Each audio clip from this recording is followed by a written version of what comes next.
Death has shown to Savitri the dream twilight of the ideal.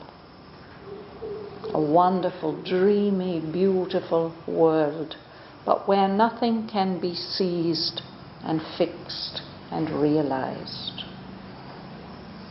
And now he is telling her how worthless all that is, all the great ideals. They are just beautiful dreams that can never be realized, that have no reality. And that is true for love, for truth, or whatever ideals we may have. So we stopped on line 180, but I'm going to read from the beginning of that sentence, because this is Death's advice to Savitri now. And thou go back alone to thy frail world. Chastise thy heart with knowledge. Unhood to see thy nature raised into clear living heights, the heaven bird's view from unimagined peaks. For when thou givest thy spirit to a dream, soon hard necessity will smite thee awake. Purest delight began, and it must end. Thou too shalt know, thy heart no anchor swinging, thy cradled soul moored in eternal seas. Vain are the cycles of thy brilliant mind. Renounce, forgetting joy and hope and tears, thy passionate nature in the bosom profound of a happy nothingness and wordless calm, delivered into my mysterious rest. One with my fathomless nihil, all forget. Forget thy fruitless spirit's waste of force. Forget the weary circle of thy birth.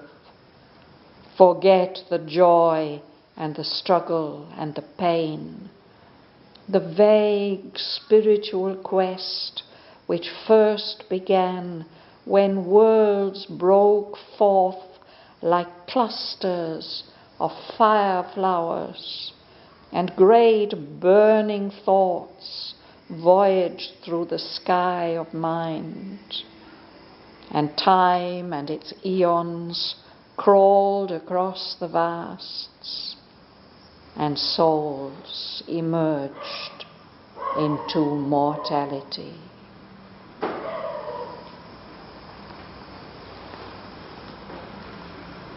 But Savitri replied to the dark power,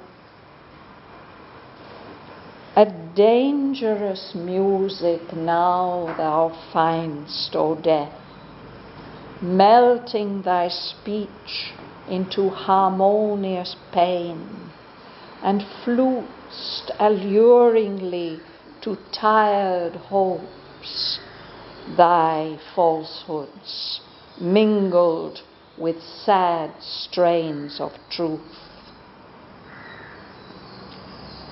But I forbid thy voice to slay my soul.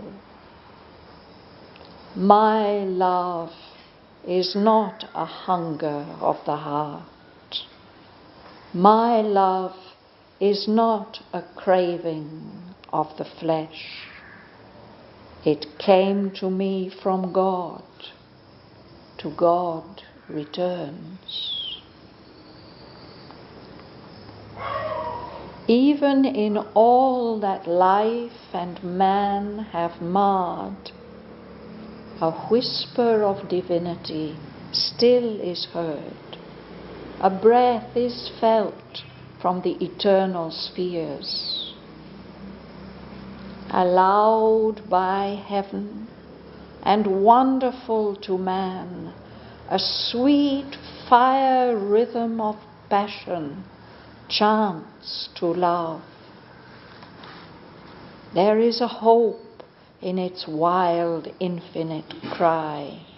It rings with callings from forgotten heights. And when its strains are hushed to high-winged souls in their empyrean, its burning breath survives beyond the rapturous core of suns that flame forever pure in skies unseen, a voice of the eternal ecstasy. One day I shall behold my great sweet world put off the dire disguises of the gods, unveil from terror and disrobe from sin. Appeased, we shall draw near our mother's face. We shall cast our candid souls upon her lap. Then shall we clasp the ecstasy we chase. Then shall we shudder with the long-sought God. Then shall we find heaven's unexpected strain.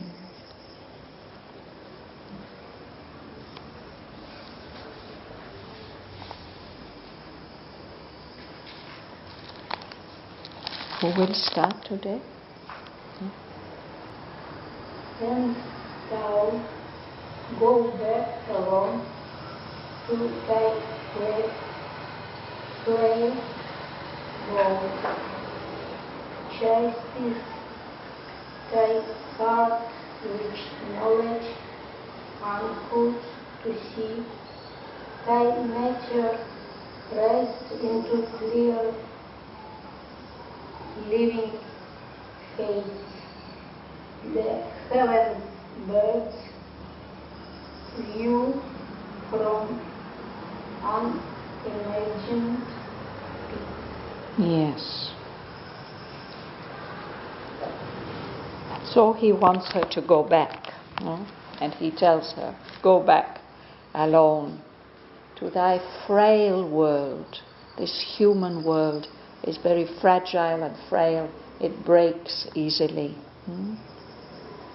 And he advises her to seek after knowledge and to discipline her heart, her passionate heart which is longing for love and to have Satyavan back. He says, you search after knowledge. Then you will take off this hood of illusions. And you will be able to see then the view that the heaven bird has from those highest peaks of consciousness. Because if you chastise, if you discipline your heart with knowledge, then your nature, your human nature, will get raised up into clear, living heights, these heights of higher consciousness.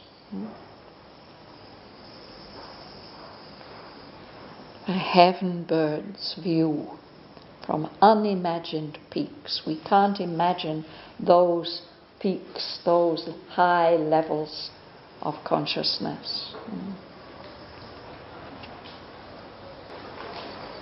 And he says, I'm advising you this because, you will read, yeah?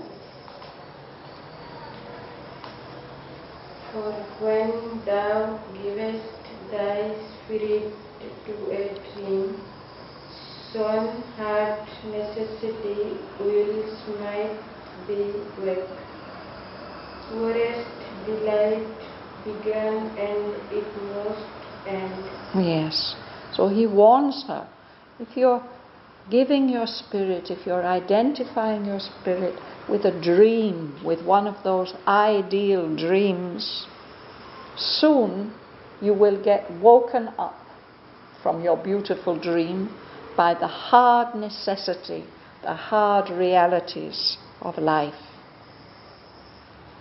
Everything that is born must die. And purest delight, that pure delight that you have enjoyed in your union with Shraddhavan, it had a beginning and it must come to an end. It can't last forever. Bhavana. Thou too shalt know, thy heart no anchor swinging, thy cradled soul moves in eternal sea. Vain are the cycles of thy brilliant mind. Thank you. Actually, these two lines are among my favorite in the whole of Savitri, even though they're spoken by death. But this wonderful image, he says, thou too shalt know, thy heart no anchor swinging. It's as if the heart is a ship and it's not anchored to anything, it's not attached to anything. If you can be free from all attachments, then you will know that your soul is cradled, it's protected in eternal seas, moored. It's when the ship is fastened to a firm something, that will hold it and keep it safe. There's a difference between a ship riding at anchor. If the ship can't reach a safe harbour, they will try to find a place where they can put down an anchor, and that will stop the ship moving too much. No? But better it is to find a safe harbour and be moored somewhere, to be tied up somewhere. But here he says, if you don't put down any anchor, if you're not attached to anything, to any ideal or dream or idea or anything, then your soul will realize that it's always safe, that it's protected in these eternal seas. And then he says, vain are the cycles of thy brilliant mind. Don't trust the mind. He's telling her, don't trust the heart, don't trust the mind either. So what must she do, Martin? Renounce, forgetting joy and hope and tears, that passionate nature in the bosom profound of a happy nothingness and worldless calm, delivered into my mysterious rest. Yes. One with my passionless nihil, all forget. Yes. So he's saying, give up this passionate nature of yours. Forget all about these things that you're passioning after, joy and hope, and that brings suffering. Give all that up, surrender it, let it go. Let yourself go in the deep bosom of a happy nothingness and a worldless calm, a calm in which there is no world.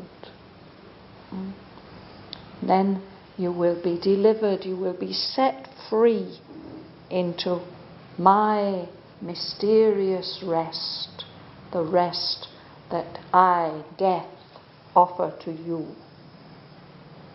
You can merge with, become one with my fathomless nihil, my nothingness.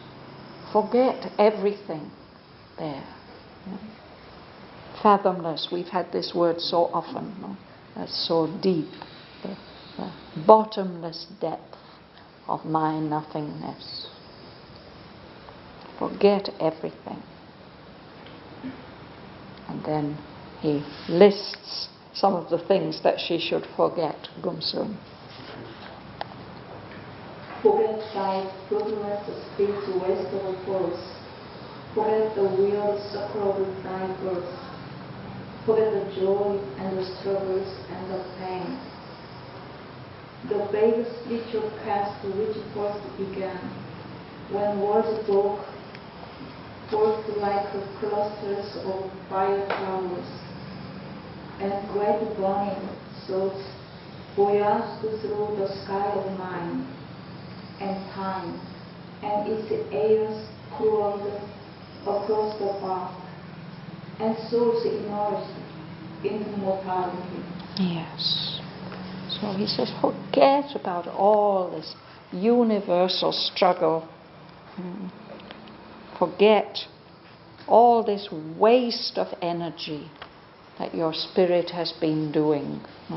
It's fruitless. It doesn't have any result. Forget this weary circle of birth and death and birth and death over and over again. Forget everything that goes on in human life, the joy and the struggle and the pain. And forget this vague spiritual quest, this seeking which began at the time when the universe began, when the creation began. And these again are very, very beautiful lines, no, about the beginning of the universe, when worlds burst forth like fireworks, no, like clusters of fire flowers, and great burning thoughts voyaged across the sky of mind, of cosmic mind, and time, and those long cycles, those eons, those yugas, crawled across the vasts of cosmic space. It began when souls, individualized souls, emerged into mortality. That's when it all started. But you can forget all about that. You can go back into a state before the beginning, and find your soul cradled like a child, protected on eternal seas. Cradled and moored, he says. He said, birth and again birth and death, no? That means he's not asking her to go back to the earth. No. To somewhere. He's saying that you should give up all your attachment to everything earthly. Then you will have the knowledge. Then you'll be free.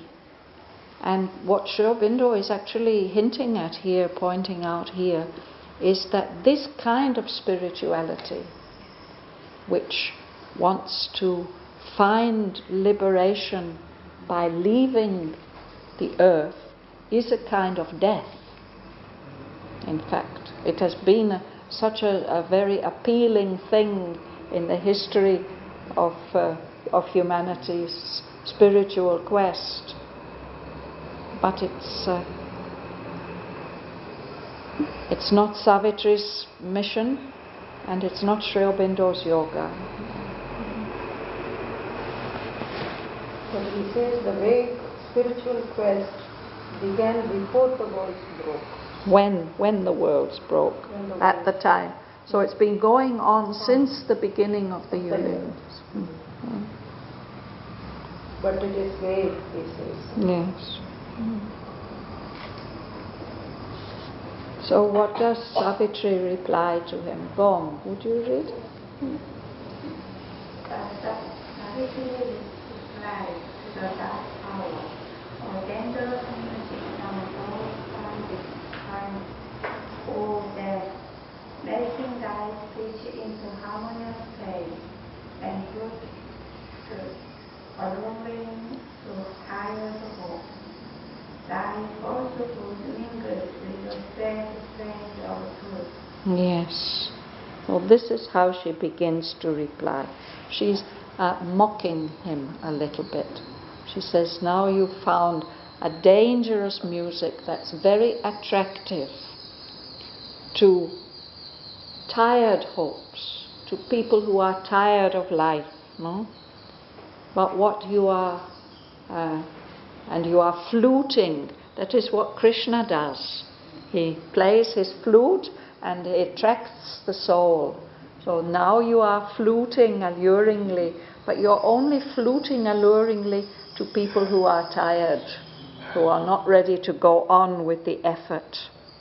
And you melting your speech into harmonious pain. And what you are fluting is falsehoods. These are falsehoods that are mixed with sad strains of truth. So that makes them more attractive, both because they are truth and because they are sad.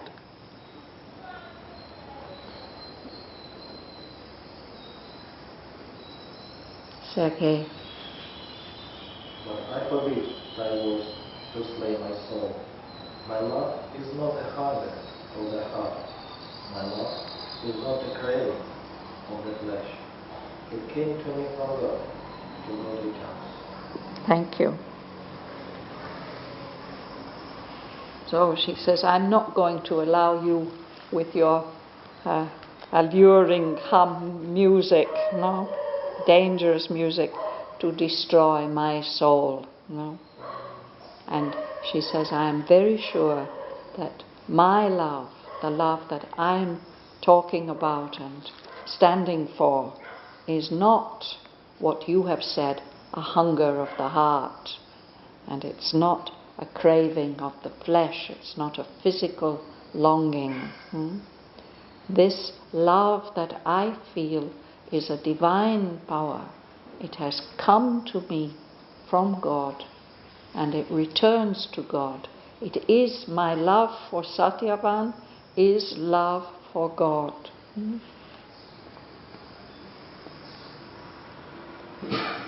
Joel. Even in all that life and men have marred, a whisper of divinity still is heard. A breath is felt from the eternal spheres. You can read the next Loud one. by heaven and wonderful to men, a sweet fire rhythm of passion chants to love. Yes. So the first lines are very interesting, no? And everything that life and man have marred, have spoiled, damaged, still within them a whisper of divinity is heard. There's something divine in them, in all these great ideals that have been spoiled in earth reality. And when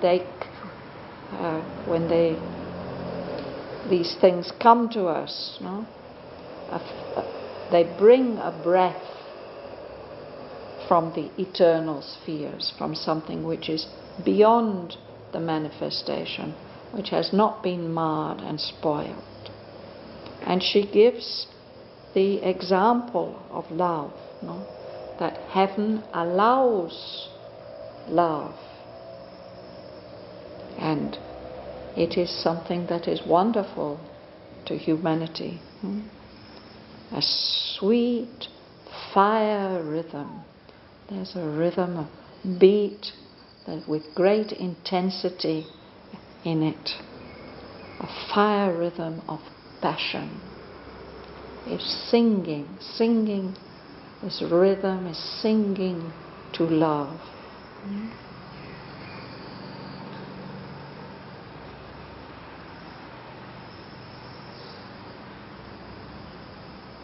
Alicia. There is a hope in its wild ancient cry. It brings sweet callings from forgotten times, and when it springs, a hush to highway souls, and their hampering its burning breath survives beyond the rapturous core of suns that flame forever pure in skies unseen, the voice of the eternal ecstasy. Yes. So she says that in that sweet fire rhythm of passion, there's a hope. It's a wild cry of longing even. It's ringing with the voice, this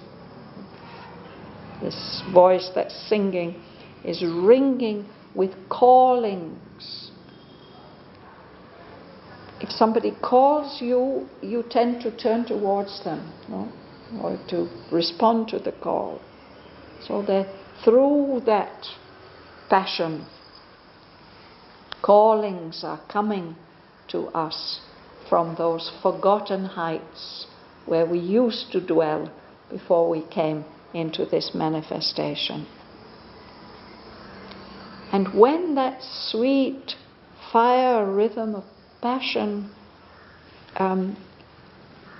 is hushed, when its music is hushed to these souls who have gone very, very high into their empyrean, it means heaven. It means heaven in the sense of sky and in the sense of a paradise. No?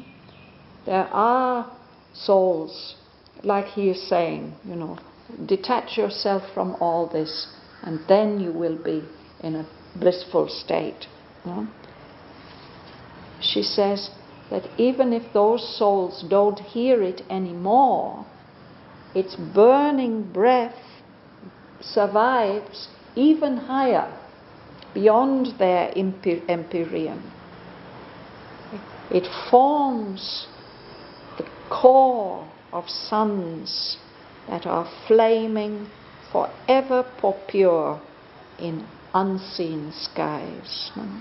Rapturous, the heart of those stars, those suns, is full of intense delight.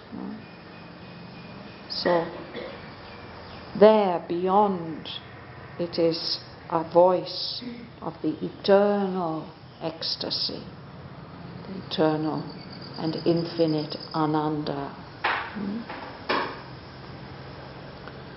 So she's telling death, don't devalue love or passion or intensity.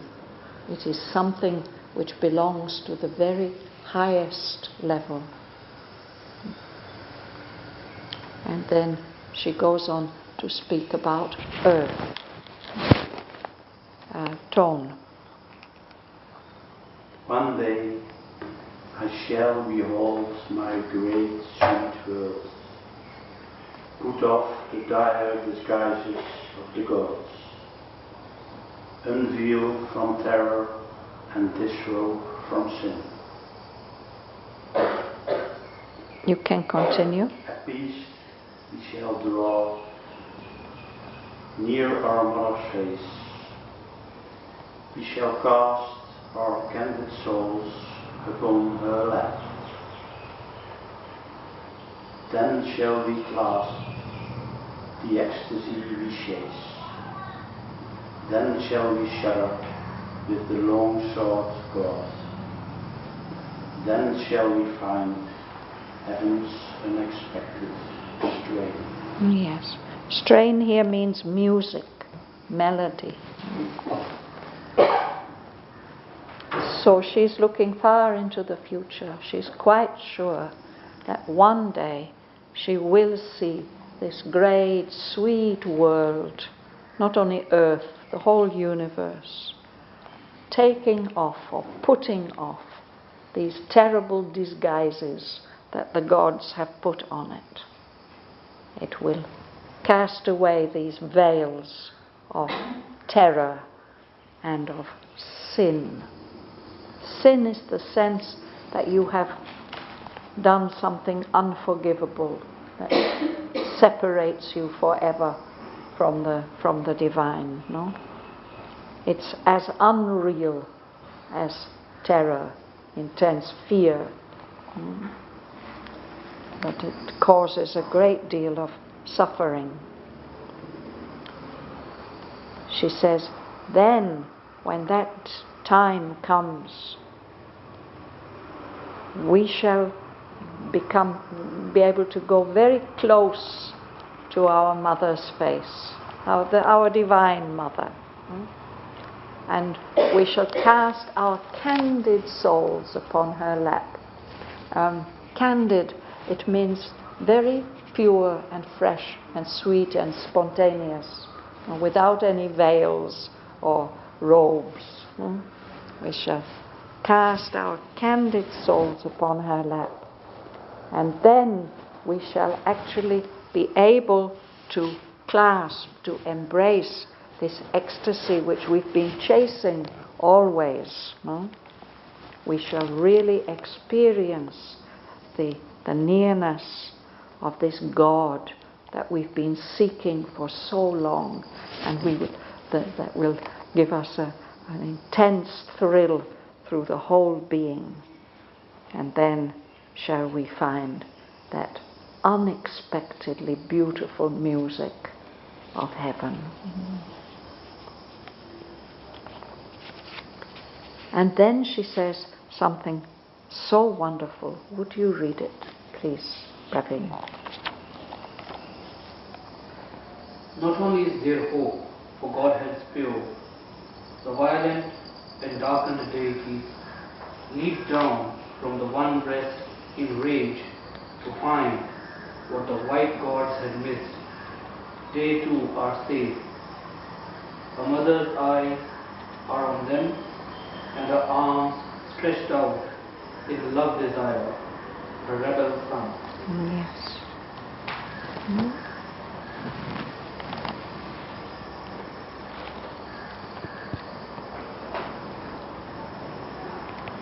We human beings, we can't help thinking that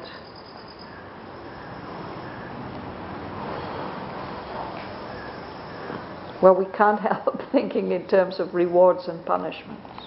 And that if we try to be good, then we shall know the divine embrace. But here, Savitri says, it's not only for the pure beings, the pure divinities, that there's hope. These asuras and rakshasas, these violent and darkened deities, they have leaped down from heaven, from the one breast, from the breast of the one, in rage, in anger, to find what the white gods had missed. There's something that the pure deities have missed, some experience. Prem pointed out this line to Mother and asked her, what have they missed?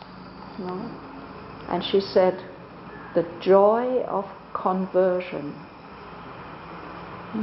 But they will perhaps not know that conversion. She said this also to Prem at some other time.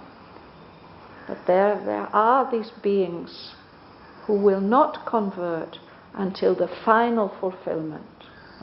When this moment comes that Savitri says, one day I shall behold my great sweet world, put off the dire disguises of the gods.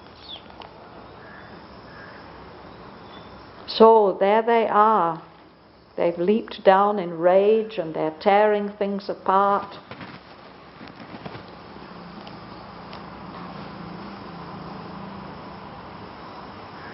I remember some people I met in London.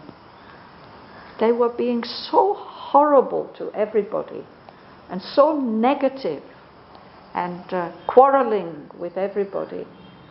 They were doing it deliberately. And I wondered what it is that's making them like that. And then I realized they're looking for something which can't be destroyed.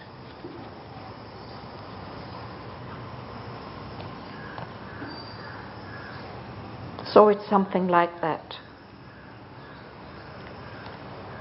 But the mother's eyes are on them, and she's stretching out her loving arms, waiting for her rebel sons to come home.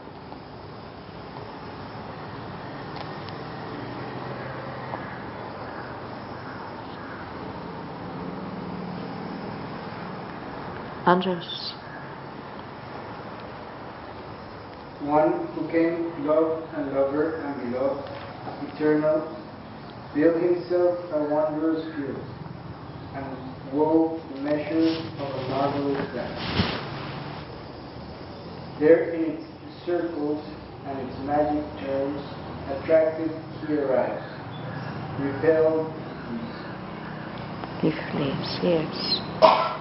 So it's the one who has come into the world in the form of everything, no? And he came as love, as the lover and the beloved. And he's eternally those things. He has built himself this wondrous field of the universe. And he's woven the measures, the music and the rhythms of a marvelous dance, the universal dance of energies and beings. So there he is, he's in the middle of this dance. He is all the dancers, no? In the circles and the magic turns of this dance. Sometimes he's attracted, he comes, no? And sometimes he's repelled, he's pushed away, he flees. He has all these experiences. Patricia. In the wild, devious promptings of his mind, he tastes the honey of tears and puts off joy, repenting, and has laughter and has wrath, and both are a broken music of the soul, which seeks out, reconciled, its heavenly rhyme. It's a kind of game or that he enjoys all these experiences. Devious means wandering here and there, not straight, not clear, crooked and twisting. He tastes the honey of tears. He enjoys that delight of being unhappy. And he postpones joy. He thinks, I will try something else. Sometimes he laughs, sometimes he's angry. And both the laughter and the anger are a music of the soul, but a broken music. Which is looking for its heavenly rhyme, the rhyme that will complete it. It's looking for reconciliation. People who compose music, they sometimes do things like that. They have a theme, but they will break it and play with it in different ways and only at the end they'll bring back everything together, and then it's very delightful to hear it. Chandra. Here he comes to us across the earth, bearing a new sweet face that is the old. This is so beautiful. That one who's the lover, who is love and lover and beloved, he's always coming to us through all these years and all these lives. And each time he comes, he wears a new face, a beautiful face that attracts us. But it's still the old face. It is still him, the one, the same. It means the Lord, the Supreme. He comes to us in this disguise.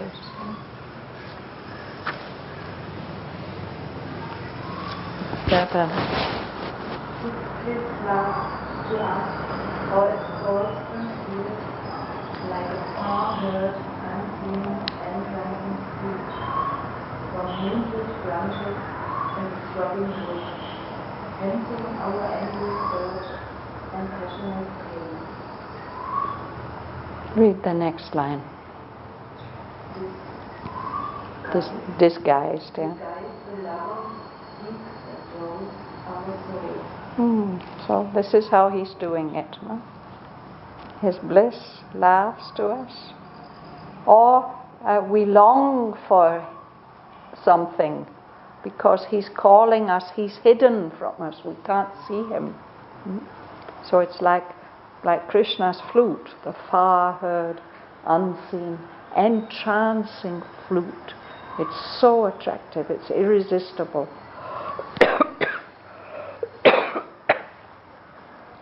That flute from the moonlit branches and the throbbing woods. So we hear him, but we can't find him.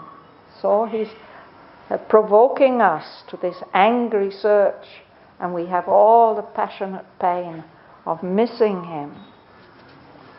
So these are all different ways that the lover has for seeking our souls and attracting them. Dhanalakshmi. He named himself for me, Guru Satyavan. For we were man and women from the first, the twin souls born from one undying fire. So this is also so beautiful. So she says, that's what she means when she says, my love is returning to God. Who does she love in Satyavan? It's the one. So he's come to me in the form of Satyavan. He's given himself this name. No? And I know that we are the two in one. We were man and woman from the first. We are the twin souls born from one undying fire. So we are really meant to be together.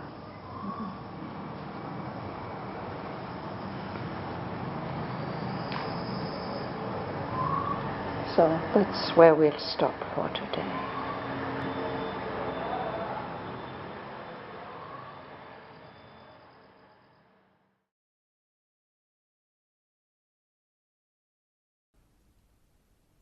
And thou go back alone to thy frail world. Chastise thy heart with knowledge, unhood to see thy nature raised into clear living heights, the heaven bird's view from unimagined peaks. For when thou givest thy spirit to a dream, soon hard necessity will smite thee awake. Purest delight began, and it must end.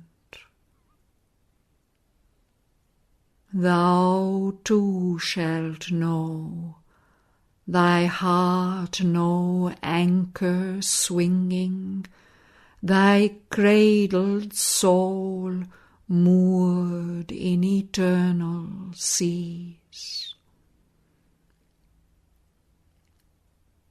Vain are the cycles of thy brilliant mind.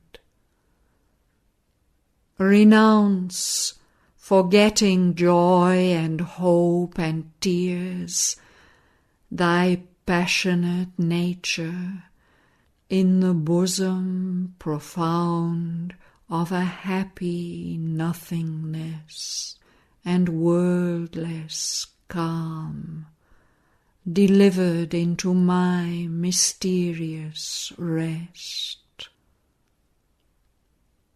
One with my fathomless nihil, all forget. Forget thy fruitless spirit's waste of force. Forget the weary circle of thy birth. Forget the joy and the struggle and the pain, the vague spiritual quest which first began when worlds broke forth like clusters of fire flowers, and great burning thoughts voyaged through the sky of mind, and time and its eons crawled across the vasts, and souls emerged into mortality.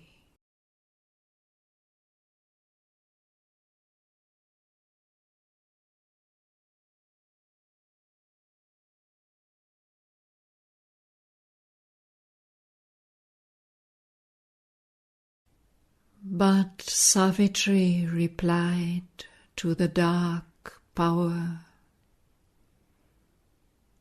"A dangerous music now thou find'st, O death, melting thy speech into harmonious pain, and flut'st alluringly to tired hopes thy falsehoods mingled with sad strains of truth. But I forbid thy voice to slay my soul. My love is not a hunger of the heart. My love is not a craving of the flesh. It came to me from God, to God returns. Even in all that life and man have marred, a whisper of divinity still is heard. A breath is felt from the eternal spheres. Allowed by heaven and wonderful to man, a sweet fire rhythm of passion chants to love. There is a hope in its wild infinite cry. It rings with callings from forgotten heights, and when its strains are hushed to high-winged souls in their empyrean, its burning breath survives beyond the rapturous core of suns that flame forever pure in skies unseen, a voice of the eternal ecstasy. One day I shall behold my great sweet world Put off the dire disguises of the gods, unveil from terror and disrobe from sin. Appeased, we shall draw near our mother's face. We shall cast our candid souls upon her lap. Then shall we clasp the ecstasy we chase. Then shall we shudder with the long-sought God. Then shall we find heaven's unexpected strain. Not only is there hope for Godheads pure, the violent and darkened deities leaped down from the one breast in rage to find what the white gods had missed. They too are safe. A mother's eyes are on them, and her arms, stretched out in love, desire her rebel sons. One who came, love and lover and beloved, eternal, built himself a wondrous field, and wove the measures of a marvelous dance. There in its circles and its magic turns, attracted he arrives, repelled he flees.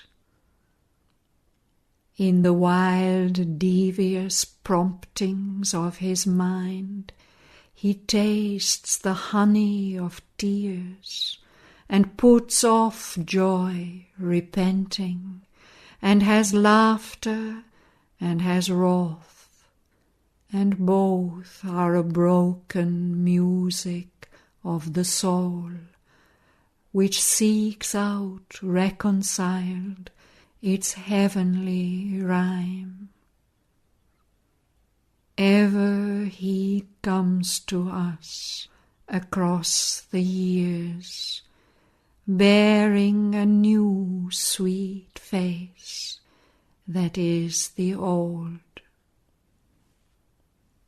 His bliss laughs to us, or it calls concealed like a far-heard, unseen, entrancing flute from moonlit branches in the throbbing woods, tempting our angry search and passionate pain. Disguised, the lover seeks and draws our souls. He named himself for me, grew Shraddhavan. For we were man and woman from the first, the twin souls born from one undying fire.